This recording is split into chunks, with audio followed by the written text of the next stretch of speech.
Cek, cek. Assalamualaikum warahmatullahi wabarakatuh. Yes, ini kita kedapatan apa namanya error ya. Katanya tuh kayak gini. Ini temen aku guys, anak praktikannya mengalami error. Awalnya itu poligonnya bolong. Jadi tuh misal ini satu kabupaten tuh. Kok bunyi?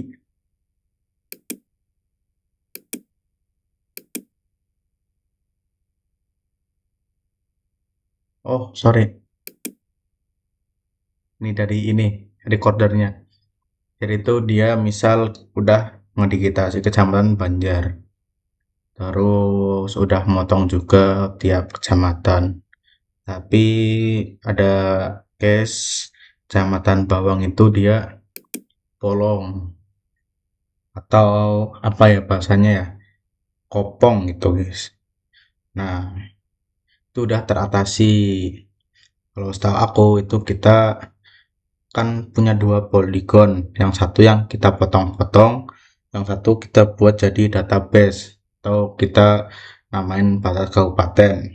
Nanti kita pakai di akhir buat layouting ya, buat batas kabupaten. Terus yang kedua itu buat database atau backup gitu. Kalau ketika kita motong, ada error, ada yang bolong ataupun ya error-error yang lain lah yang menyebabkan poligon yang udah kita digitasi itu rusak guys. Kalau misal kita nggak backup kan nanti sayang gitu. Udah bikin capek-capek satu kabupaten, hilang lagi, nggak bisa di restore gitu kan. Bisa diperbaiki pun nanti hasilnya bakal nggak maksimal gitu. Alangkah baiknya kita punya backupan. Jadi pahit-pahitnya kita udah motong terus ada error yang nggak bisa diperbaiki secara teknis di QGIS, kita tinggal langsung aja pakai poligon baru aja gitu. Nah, ini dari teman kita dia naik gini.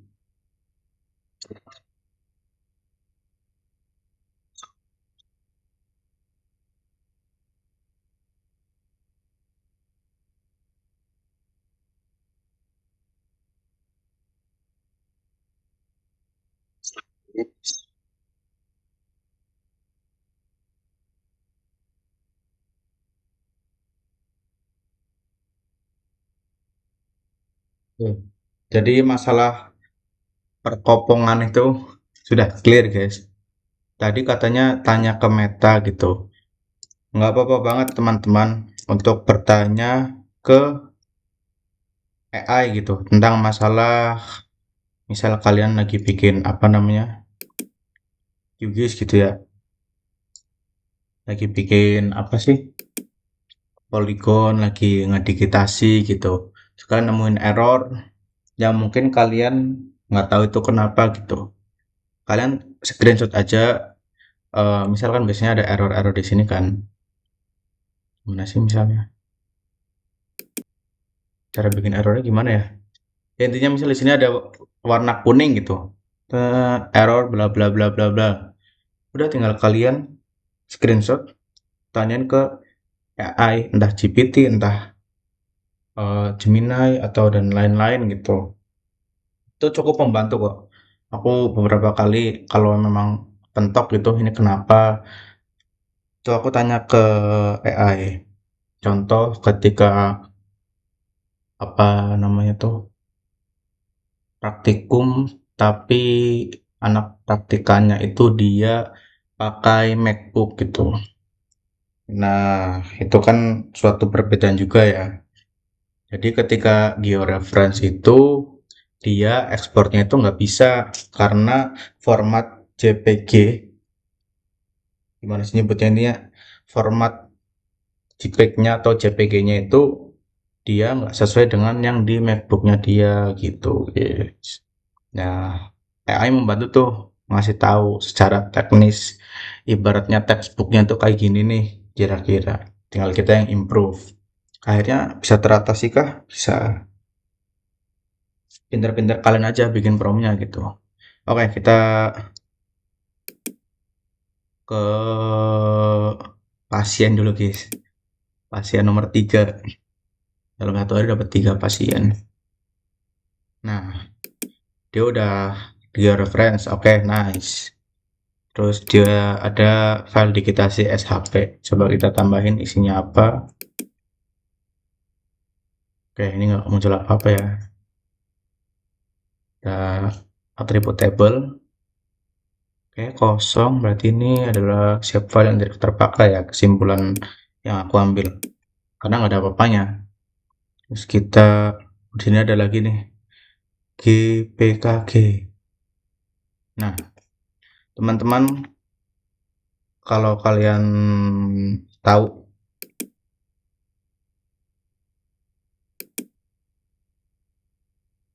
ini apa, titik apa ini? Warna merah titik apa ini? Oh, ini layarku.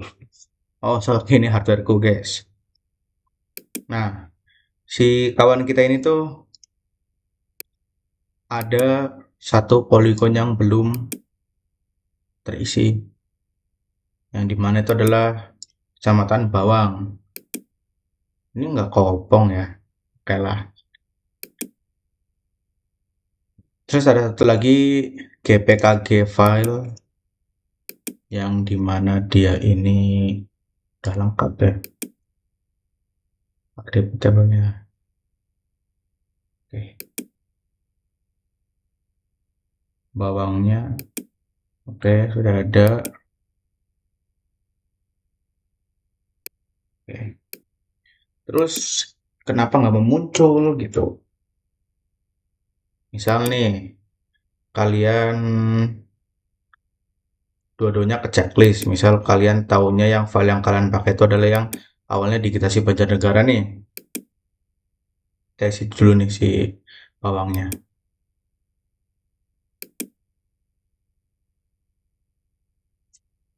Nah, oke. Kok aku masih udah akan muncul bawang kan.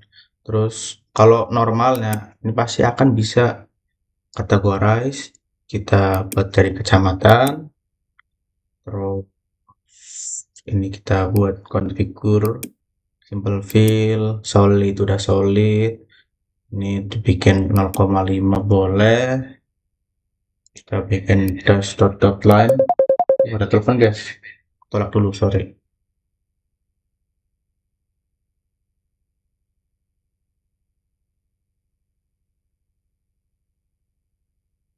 Oke, maaf ya tadi ada kawan aku telepon guys.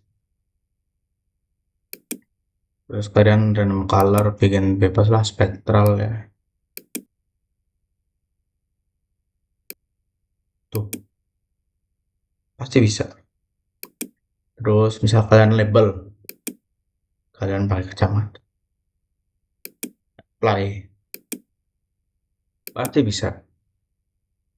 Kenapa? Karena yang untuk mendefinisi, aduh, yang untuk mendefinisikan si poligon kita itu ada. Contohnya kecamatan Susukan paling pinggir. Nah, kita minta dia mewarnai satu Banjar ini sesuai dengan kecamatan. Pasti kita udah bedain. Karena dari pakai color rem. Apa sih? Ya pilihan-pilihan warna lah. Apa sih rem itu bahasa Indonesianya? Intinya itu. Nah, Susukan warnanya apa? Hijau-hijau gini kan. Sama nggak sama kelompok? Sebelahnya kelompok nih. Kalau nggak percaya kita cari kelompok nih. Purworejo kelompok. Nah, beda kan? Karena kita minta ke si QGIS-nya buat mendefinisikan warna berdasarkan kecamatan yang ada. Pasti akan tercipta 20 warna yang berbeda di tampilan layar kita. Oke. Begitupun buat si label. Nah, kebanyakan teman-teman kita itu ketika ngubah ada dua layer nih, yang atas yang fix digitasi new, dia kira dia merubah yang ini atau sebaliknya lah, tapi tertindih oleh hal yang lain tuh, nggak muncul jadinya. tapi juga muncul ya. Jadinya gitu. Makanya dipastikan teman-teman tuh misal lagi start editing atau toggle editing layar fix digitasi Banjarnegara yang ini,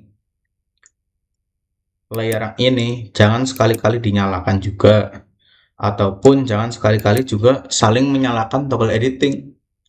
Bingung nggak tuh misal motong yang ini apa motong yang ini gitu. Gimana coba guys? Kalian kalau jadi kigusnya bingung nggak? Kalian nge-start editing sih fix digitasi Banjarnegara. Katakanlah ini masih nyala, oke lah, nggak ke start editing, cuma nutupin tampilan doang. Tapi kalau dua-duanya kalian edit juga, kalian motong, gigisnya marah nggak? Ini motong yang mana? Yang bener aja bro. Gitu. Jadi ya, aku rasa buat case-nya ini tuh bukan sebuah error. Mungkin eh teman kita ini sudah mendigitasi begitu luasnya ya kecamatan kabupaten.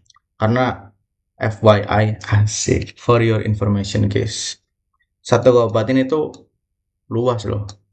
Kita katakanlah mendigitasi nih 15.000 nih. Titik bla bla bla bla bla bla bla misal. Satu kabupaten. 1 banding 15.000 berarti kalian gerak 1 cm di sini tuh ibaratnya 15 kilo. Kan 15.000 meter. 15.000 cm lahnya itu. Kalau nggak salah ya.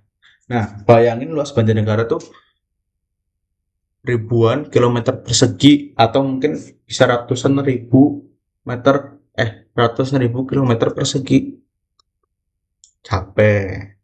Terus dia memotong juga dan lain sebagainya. Mungkin karena itu rasa awareness-nya tuh asik, kewaspadaannya terhadap hal-hal yang janggal itu eh, cukup menurun sehingga menganggap itu sebuah error. Tapi untuk yang masalah bawang ini tadi aku nggak bisa apa ya bahasanya mengetahui gitu. Ini mati dulu sorry. Secara detail itu apanya gitu. Dia tuh filtering kata iya nggak sih? Misal ini kita buang deh ini nih yang tengah nih kecamatan mana nih? Mana tadi? Us Kopong. Terus kita pakai fitur filtering atau add part filtering.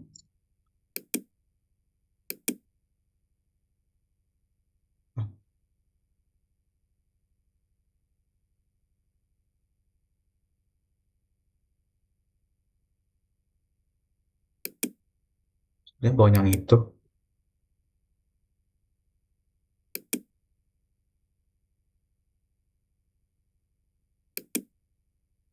Mana sih?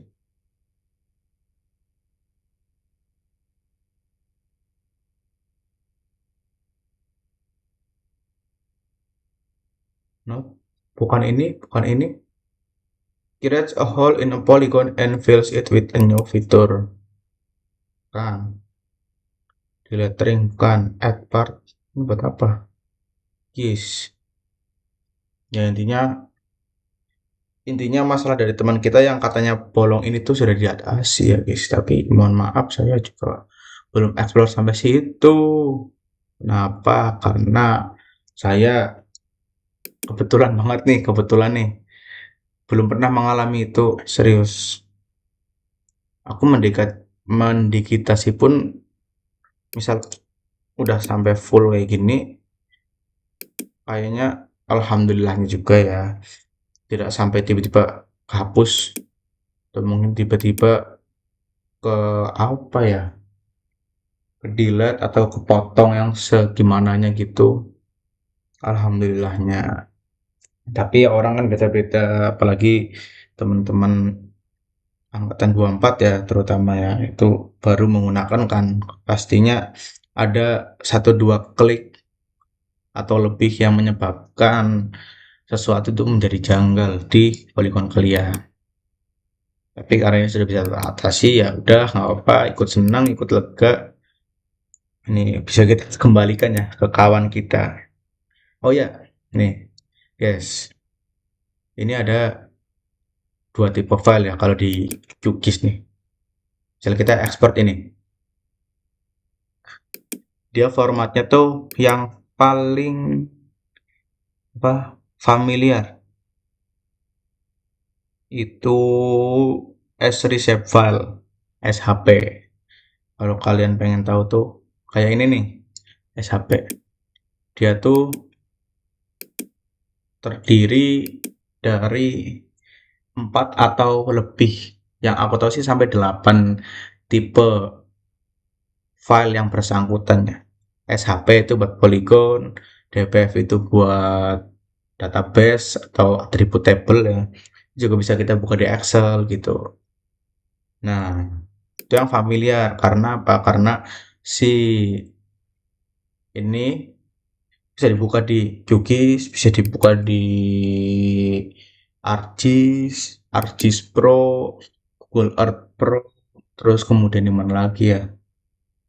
Yang aku tahu sih di Kembat itu bisa dibuka ya SHP. Tapi kalau Google Earth Pro tuh dia familiar dengan KML ini, Keyhole Markup Language. Kalau GPX itu buat GPS. GPS itu GPS yang buat GPS di HP. GPS real GPS doang. Kayak punya Garmin.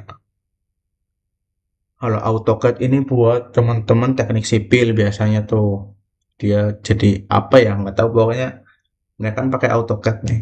Nah, ini kita bisa eksportin ke format AutoCAD.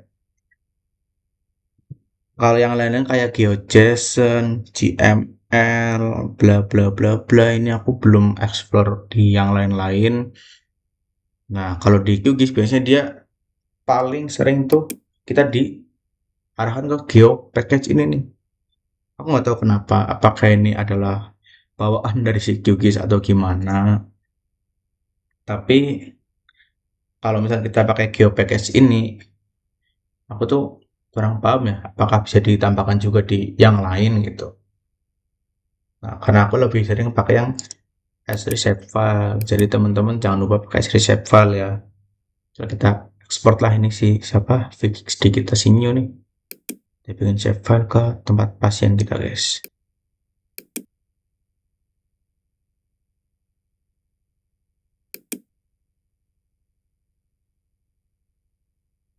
Kita namain kita kasih new. Ya kita ubah jadi 49S. Sebenarnya tuh 48 bagi 84 biasa atau 49S. Apakah harus 49S? Tergantung kebutuhan gitu. Nanti aku jelasin di next video aja lah, tapi bisa biar ini nggak kepanjangan guys. Udah berapa menit ini nggak tahu. 18 menit cuy, gini doang. Nah, kita sini. Aku jujur juga lebih suka si shapefile atau SHP. Jadi teman-teman aku sarankan banget untuk digitasi new. Semuanya bisa dipakai ya, Mbak siapa ini namanya atau kakak siapa. Nah, ini dah. Kenapa aku lebih suka shapefile? Karena misal kita butuh dataset atau database dari si polygon kita ini nih. Si polygon kita yang ini nih. Bisa di apa?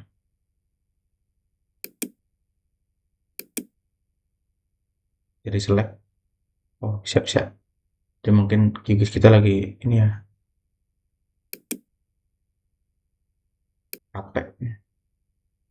Bisa nggak? Woi,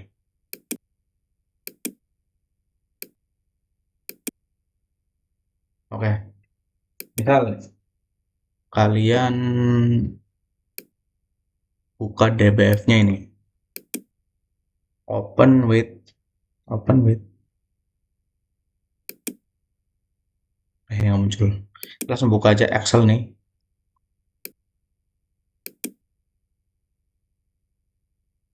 Terus DBF-nya ini kalian drag ke si Excel. Nah, ini langsung muncul kabupaten, kecamatan dan lain. Tapi kalian bisa ngedit di sini nggak? Setahu aku sih nggak bisa ya guys. Itu harus ada fitur lain namanya join and relate gitu.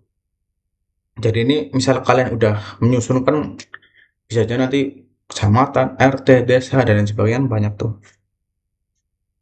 Kalian bisa lihat tuh. Oh ada informasi apa aja sih? Misal istilah kecamatan ada jumlah penduduk. Di sini ada luas sawah dan lain sebagainya itu ada muncul tuh. Kalian bisa ambil juga dari situ bisa lihat oh iya ini gitu misal.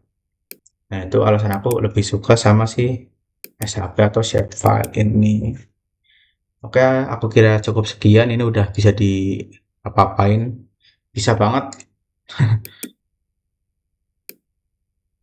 dan malah tampaknya aku tidak membantu banyak ya di kasus kali ini ya karena si teman kita ini tuh dia sudah selesai sebenarnya nggak perlu apa-apa lagi. Paham nggak guys? Tuh, udah jadi. Yang satu mau juga boleh. Taksi label, simbologi, kita bikin categorize, kita kecamatan, color remnya, bikin rocket deh yang hitam. Oh sorry, bikin.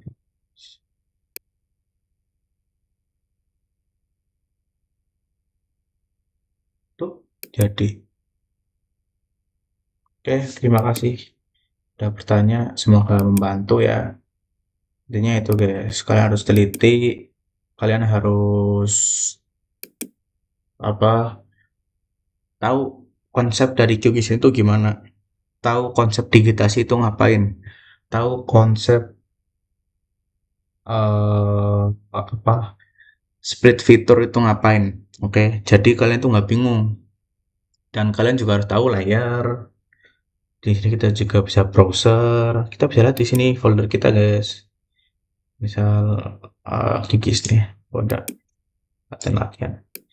Ya, aku bisa nambah dari sini langsung kita drag bisa banget. Misal apa sih latihan 3 nih, ini nih, tuh, tuh muncul nih hasil latihanku nih, tuh, tuh, tuh. Jadi kalian harus pintar-pintar memanfaatkan apa namanya tuh panel-panel yang ada di QGIS ya. Bisa kalian drag, bisa kalian cari dari browser. Nih ada juga browser di sini nih. Bisa dari layar juga bisa. Kalian bisa klik kanan di sini explore ini klik jadi muncul apa, klik jadi muncul apa gitu. Nah, aku rasa udah cukup. Jadi ya aku merasa ini adalah setup cookies yang aku nyaman. Apakah kalian perlu persis kayak aku? Enggak. Itu adalah preferensi masing-masing. Oke, kalian bisa meletakkan dimanapun. Bisa aja yang layarnya dia suka di kanan. Tuh dia gimana di kanan bisa nggak ya? Bisa di bawah tuh malah guys. Tuh bisa di atas. Bisa di kok bisa dipindah? Bisa di samping. Bisa browsernya di bawahnya dan lain sebagainya. Itu bisa kalian ubah. Ini juga bisa kalian taruh di sini seperti di sini. Bisa kalian apa-apakan semuanya. Oke, fleksibel. Thank you for watching. Semoga membantu. Udah 24 menit nih. Terima kasih. Wassalamualaikum warahmatullahi wabarakatuh.